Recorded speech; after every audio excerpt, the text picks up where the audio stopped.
Isaiah chapter 45, beginning with verse 20. This chapter and this portion of the Scripture is about a return of the captivities from the return of Babylonian captivity. This section of Scripture is often misunderstood. There are those that are looking for some sort of a restoration of Israel. On Wednesday evening, Ned has a class on John, and when someone is out there looking for the restoration of racial, national Israel, need to be reminded of some scriptures in John about Christ. John 3:5, Jesus instructed a person he had to be born of the water and the Spirit. Israel, the people in Israel, were born into their national entity. Jesus said in John 6:35, he said, "I am the bread of life." The scriptures we're going to read about here this morning in Isaiah, to start with, in a sense, have to do with the captivity, the Jews returning captivity, but that was just kind of a token in terms of the spiritual blessings that would be found in spiritual Israel. John 8:12 says, "I am the light of the world." Now remember, I think it was last week, we had this description of righteousness falling from the heavens. And that wasn't describing old racial Israel. But that was a description of the new era. Jesus said, "I am the light of the world." Another kind of description of this righteousness falling from the heavens. John 10:11, "I'm the good shepherd." John 15:1, "I'm the true vine." You see, Israel wasn't the true vine. Christ was the true vine, you see. John 18:36, "My kingdom is not of this world." His kingdom is not of that plot of ground surrounding Jerusalem in the Middle East. That's not his kingdom. But lots of people are, totally confused about that.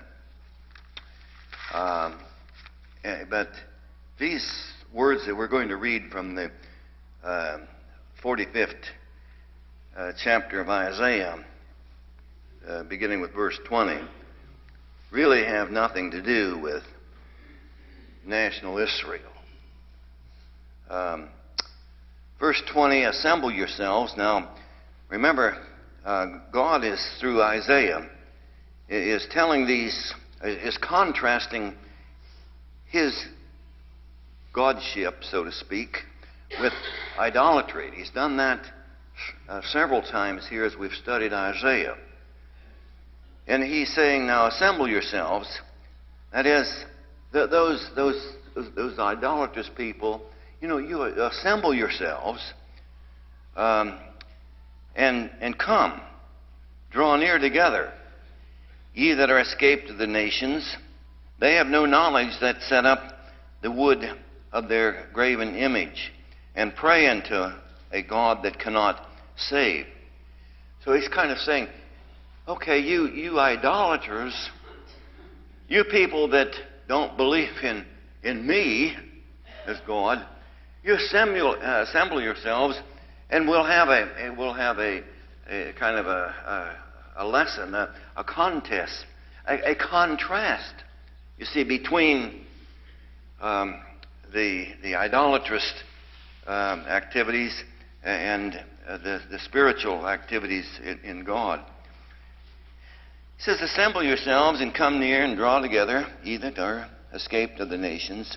They have no knowledge that set up the wood of their graven image, and pray unto a God that cannot save. Now in the next chapter, Isaiah is going to denounce the gods of the Babylonians. He's going to denounce Bel and Nebo. And we'll see that in the next chapter of Isaiah. And then in verse 21, tell ye, bring them near. Yea, let them take counsel together. Who hath declared this from ancient times? Here we're going to have a contrast between God and the idols. Tell ye and bring them near, ye that take counsel together. Who hath declared this from ancient times? You know, during the previous years of the Jewish community, as God extracted the Israelites from Egypt, miracles in the wilderness, miracles demonstrating His awesomeness, His sovereignty, His power, His creativity, then He says here, have not I the Lord, and there is no God else beside me, a just God and a Savior, there is none beside me. Now, Isaiah presses that idea over and over in the book of Isaiah. No God besides me, he says. I am God and there is none other. I have sworn by myself. Now, why would God have to swear by Himself? There's no higher. Herschel has it right. There's no higher. It's impossible for Him to swear by anything else. I have sworn by myself, the word that has gone out of my mouth in righteousness. Again, that notion of righteousness. Was there any righteousness in idolatry? There was no righteousness in idolatry. Zero. And so he says, I have gone out of my mouth in righteousness, and shall not return. That unto me every knee shall bow and every tongue shall swear. Now, we are obviously understand that, but let's just refresh our minds a little bit. So, not a lot of people are bowing to the God of heaven today, are they? I mean, in comparison to the total population of the globe. But what's he saying here? It's now or later, or both. But if the bowing doesn't take place until later, then what? Too late now. Too late then. Every knee shall bow. Every tongue shall confess or swear, acknowledge. Surely, in verse 24, surely shall one say, in the Lord have I righteousness and strength. Even to Him shall men come, and all that are incensed against Him shall be ashamed. And so there's going to be lots of shame, lots of angst on this occasion, where every knee shall bow and every tongue shall confess. In Romans 14, Paul talks about this. Romans 14, verse 11, for it is written, as I live, says the Lord, every knee shall bow to me, and every tongue shall confess to God.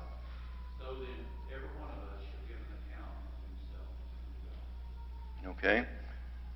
And so Paul is merely repeating what God said 800 years earlier.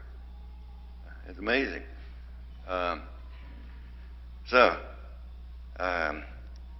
Israel and the whole of humanity would be involved. Surely shall one say in the Lord, have I righteousness and strength? Even him shall men come, and all that are incensed against him shall be ashamed. Verse 25, in the Lord shall all the seed of Israel be justified, and shall glory. Now what's that mean by, in the Lord shall all the seed of Israel be justified?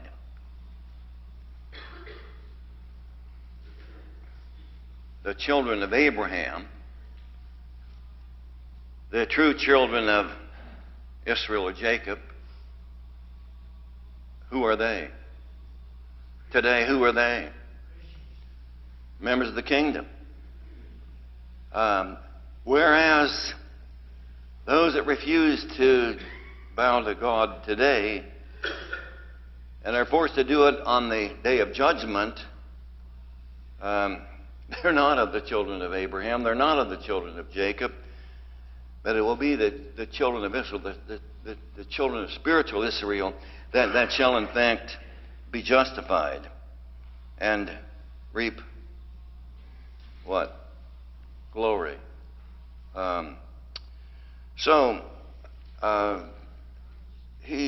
Isaiah finishes that chapter, and then gets back to this whole situation with Babylon. Now, we've the last couple of weeks we've been talking about the Persian Cyrus, and he's referred to later on here as a vicious bird, a ravenous bird. Okay, Cyrus. God prepared Cyrus to destroy the Babylonians.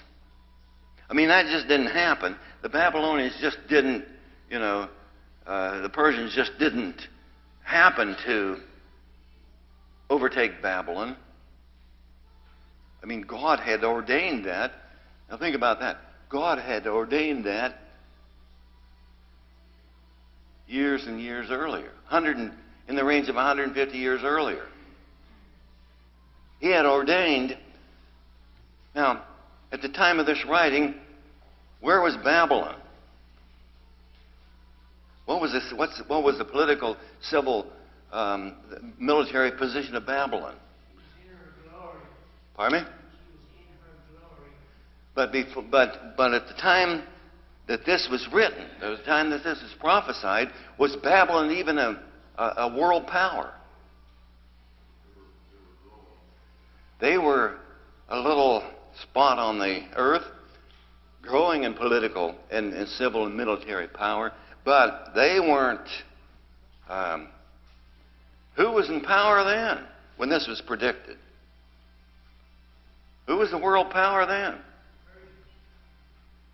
When I'm not making it clear, when this was prophesied, at the time that this was prophesied,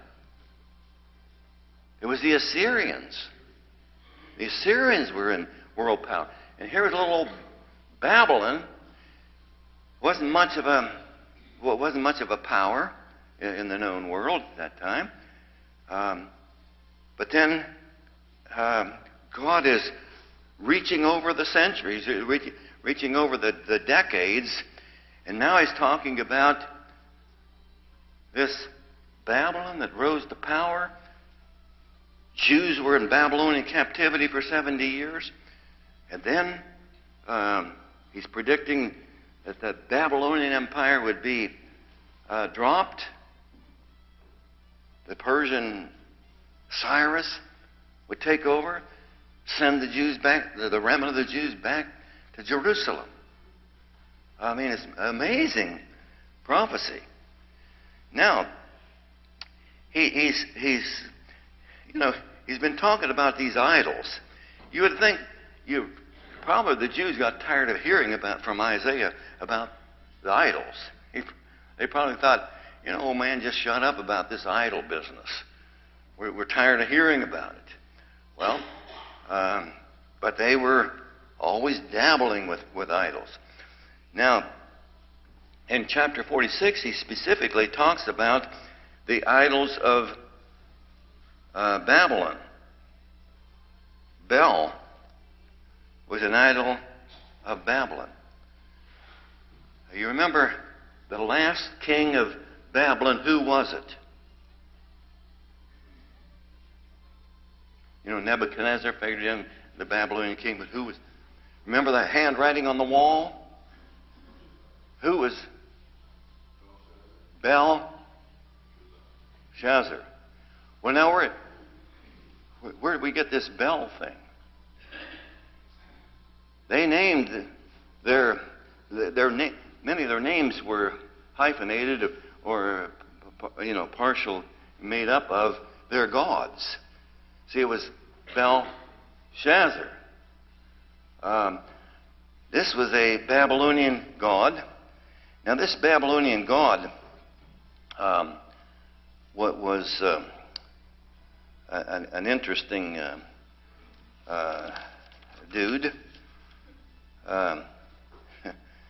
This, Bel and Nebo. Bel was one of the principal gods of the Babylonians. Nebo was one of the principal gods. In some ways, Bel was associated with Baal. And Bel was kind of like, he was kind of an equivalent of Jupiter and Zeus of the Romans and the Greeks. See, these different cultures had, gods that were similar. They were competing. Each group of people had a god, and they would put their god, so to speak, thinking in military terms, up against a god of another nation. And then whoever won, that they would attribute their winning to that god. Well, Bel was a god that was kind of in the same league, at least, as Zeus, the Romans and the Greeks, Jupiter. When I was in fourth grade, I don't know why I remember this. I don't remember much when I was in fourth grade, but when I was in fourth grade, for whatever reason, we had to learn something about these gods. Are any of you old enough to know? No, none of you are old enough. Jim, you might be. He's not. Easy. Were you in school? Did they teach you? In grade school and in history, did they teach anything about these Roman and Greek gods? And easy did, but you, yeah. Well, they must have come back around. Well, anyway, I remember studying about the gods of Jupiter and Zeus and all those dudes. I have no clue. Well, you know about it then. I have no clue as to why that was in the curriculum, but it has to do with with ancient history and that sort of thing. Yeah, right. But anyway, so this Bel god, a Babylonian god, Bel boweth down. Now he's going to get in here to the destruction of Babylon. And Bel, their mythological god, Bel boweth down, Nebo stoopeth. Their gods were upon the beast and upon the cattle in your carriages, and were heavy laden, and they are burdened to the weary beast. Now, when these people fled, during when another power overtook them, when they fled, what did they do with their gods? They took the time to gather them up and take them all with them. Yeah. Isn't that interesting? You think they would have left them behind? They're being chased. It's not going to help them. Yeah. So now, isn't that interesting that these gods were a burden to them, it says, right? Maybe that's where tradition comes in. Yeah. They were a burden. They had to load them up and put them in carts, put them on mules' backs, carry them. Get it?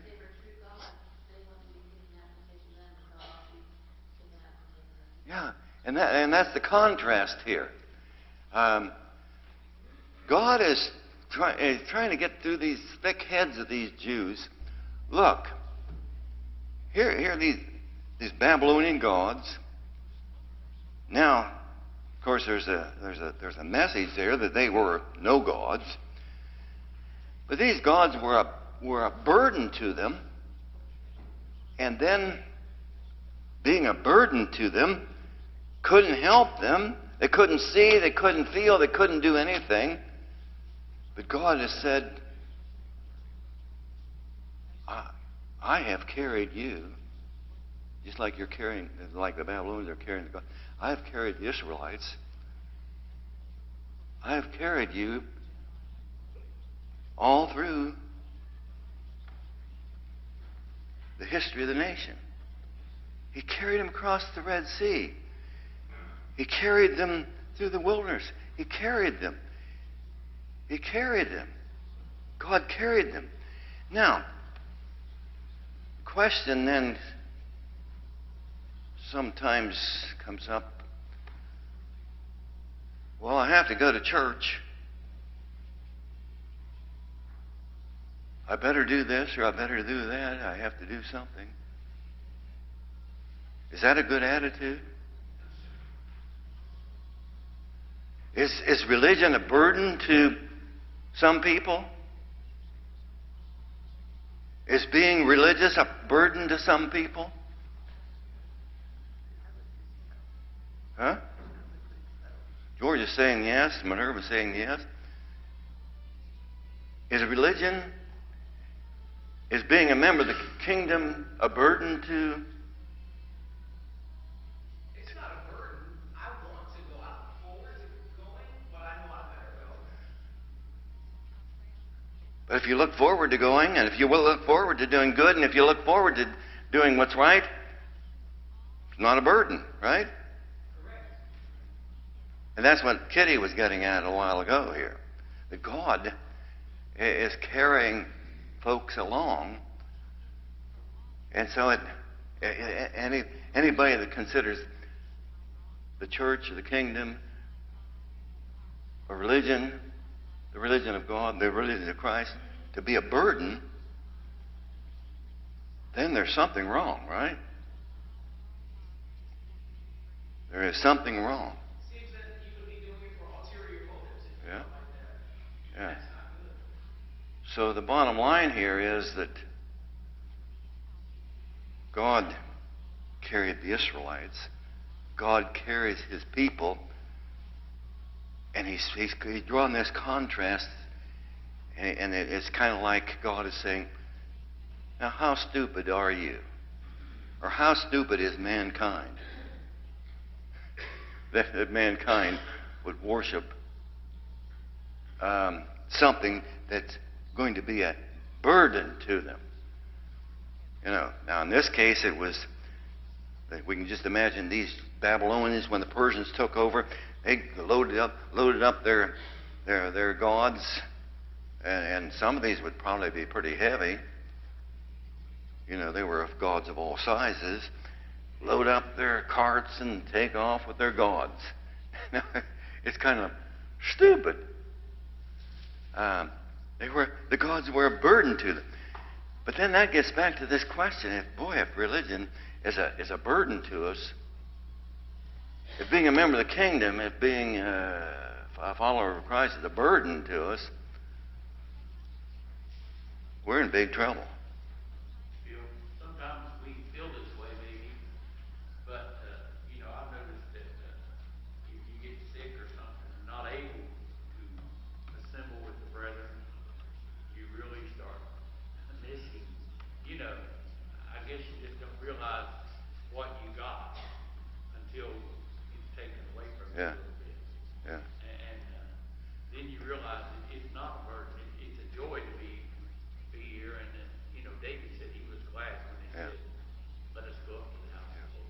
Well, sometimes it's you get kind of falls into a routine, Yes, that's right. and is what Jim is saying, and then you break the routine, and there's something wrong here. This isn't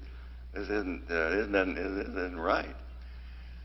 So now, remember, God is, he's these lessons for the Jews, but now he's talking about this. And remember, this is like 150 years before. He's laying out this picture that the Babylonians are going to be out. They're going to be taken over, and they're going to be scattering. And when they scatter, boy, they've got their gods loaded up. And we've mentioned this before, but here's Rachel, one of the wives of Jacob. Where'd she have her gods hidden?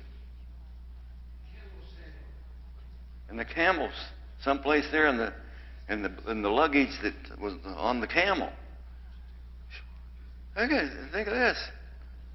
Rachel, the wife of Jacob, she was toting her gods along. And Laban, the father, he was chasing Jacob and the family. He wanted those gods back, right? He went through all the baggage to get the gods back. Think of how stupid that was. And here's the family of Jacob. Hadn't really gotten rid of that God, those God with small g thing. Amazing. Hearken. Verse 2 again, they stoop and they bow down together. They could not deliver the burden, but themselves are gone into captivity. God is describing this situation in the future where these people of Babylon would be escaping, Persians would be coming in. But they got to load up their gods and take off. Now, verse 3, hearken unto me. We might say, now listen up. Hearken unto me, O house of Jacob, and all the remnant of the house of Israel, which are born by me from my belly, from the belly, which are carried from the womb. When Israel was in the womb, so to speak, in Egypt, God, it was as if he's using this metaphor as if they were in the womb, and he brought them out, delivered them, and has carried them ever since. And even how long? Well, Herschel says till old age, verse 4, and even to your old age I am he. Even to hoary hairs or gray hairs will I carry you. I have made and I will bear, even I will carry, and I will deliver you. In contrast to the gods of Babylon that had to be carried, he says, I will carry, I will deliver you. Now, God through Isaiah has mentioned what we're going to be talking about here right now. He's mentioned this previously. He's driving this point home over and over again. He says there, to whom will you liken me? You know, he's reasoning with these people. To whom will you liken me? Will you liken me to some piece of tin, brass, stone, or some kind of a gadget that you're falling down to worship, some stalk of wood? To whom will you liken me and make me equal? Compare me that we may be like. That we may be like. He's saying, how are you going to... There is no comparable. There is no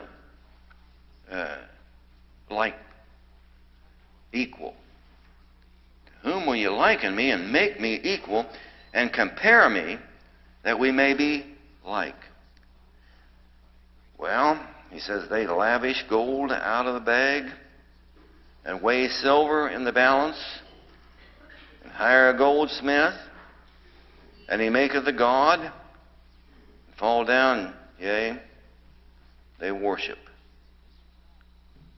The guy goes to the silversmith or the goldsmith or the whatever smith and says, okay, here's some bars of gold, here's some bars of silver, here's some whatever. Fix me up a god. Now, you see how he's trying to get these people to understand how ignorant that would be. They bear him up on the shoulders. Then after they make this god, after you go down, the guy goes down to the silversmith or whatever, they make up a god. So he then takes, depending on how big this god is, he maybe puts it over his shoulder. Now, that has no application today, right? That concept has no application today, right? We're far beyond idolatry today, right? We're sophisticated. We wouldn't even think of such a thing as that. Is there any lesson there? Can we extract any lesson from this whole idea of idolatry? Idolatry. Or is this just kind of something nice to know? Is there any application today? Are there any idols sticking around in the corner of our minds?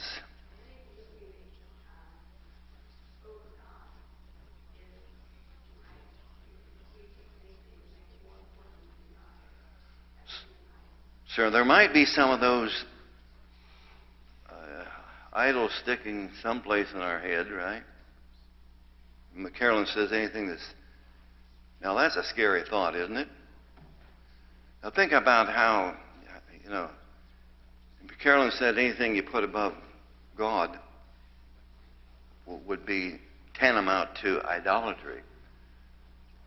And how bad is that? How bad is putting something else above the God of heaven? How ignorant is that? Paul in Acts 17, when he came to Athens, these people were at Mars Hill.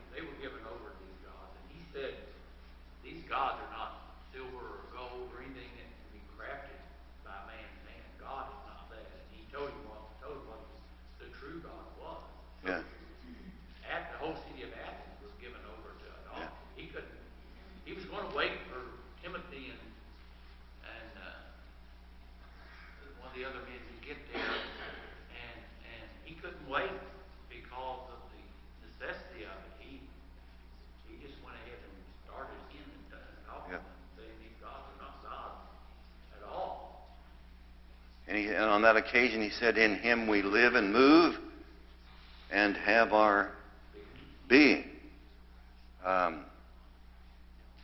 Which is, what a contrast. But putting something above God in our life would be as dumb as forming an idol. I mean, that would seem to be the application. Then they bear him upon their shoulder, and they carry him and set him in his place, and he standeth from his place. Shall he not remove from his place? Shall he not remove or move? Obviously, he isn't going to be moving. Do you remember when the Philistines captured the Ark of the Covenant, and they took the Ark of the Covenant down to the house of Dagon, the god? Remember that? What happened to Dagon? Pardon me? He fell over broke. I mean, that illustrates, how, he didn't, of his own, of this image, this molten image of his own volition didn't fall over. God toppled it. Well, see, they can't move. Let me read that verse 7 again. That bear him upon the shoulders, they carry him and set him in his place, and he standeth from his place, shall not be removed or moved. Yea, one shall cry unto him, yet cannot answer, nor save him out of his trouble. Remember this, and show yourselves men. Bring it again to mind, O ye transgressors. He's talking here about the Jewish folks. And when he says, remember this and show yourselves men, put that in contemporary language. What would be showing yourself as men? Man up, right? You ever heard that expression? Man up. Be a man. What's that mean? Stand strong. And so old Isaiah, gone through Isaiah, or Isaiah through God, is saying, man up, you Jews. Forget this idolatry stuff. Remember the former things of old. Now he's talking to Jews here. We've got this whole thing of Babylon being destroyed, and the worthlessness of their idols in terms of protecting them. The idols of Babylon couldn't protect Babylon against the power of God, you see. And he says, now he's appealing to the Jewish mind here. Remember the former things of old, for I am God and there is none else. I am God and there's none like me. Declaring the end from the beginning. What did he say? He said, I can predict the end. I can prophesy the end. I know the beginning, I know the end. Something humankind can't do. Declaring the end from the beginning, and from ancient times the things that are not yet done, saying, my counsel shall stand, and I will do all my pleasure. What's it mean by my counsel shall stand? Pardon me? And when God predicts what's going to happen, it's going to happen. I mean, that's the way it is. I will do all my pleasure. Now, how is, in terms of Babylon, how is God going to destroy Babylon? Well, we've been talking about Cyrus. Well, I will do my pleasure. I will bring this to pass. What we're saying here, it'll come to pass. Calling a ravenous bird from the east. Now, who do you suppose that is? That's old Cyrus. I will be calling this ravenous bird from the east. That was, the relative position of the Persians compared to the Babylonians. Calling a ravenous bird from the east, the man that executeth my counsel. Cyrus is going to execute. He's going to do 150 years from now. Cyrus is going to do what I'm saying he's going to do. He was from a far country compared to, Babylon. I have spoken it, I will also bring it to pass. I have purposed it, I will also do it. It's going to happen. So therefore, Jews, hearken unto me, ye stout-hearted, or in this case, stout-hearted has to do with stubborn-minded, cement-headed, that are far from righteous. I will bring near my righteousness, and so on.